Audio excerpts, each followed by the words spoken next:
little Marcos. He throws a fit if you don't hurry it up.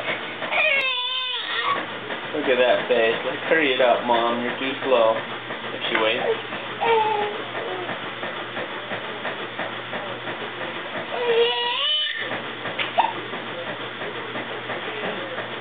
Mom, you're too slow.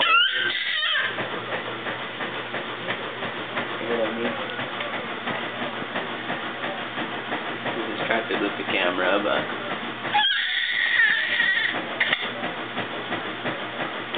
He's fine as long as he has his mouth full. But boy does he let his mom know she's slow. Okay, go slow.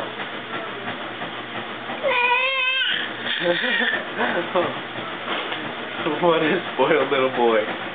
If you don't hurry and get food in my mouth, Mom. Wait.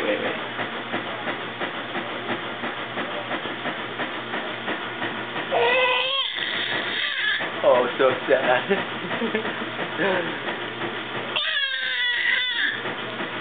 Bye-bye, baby boy.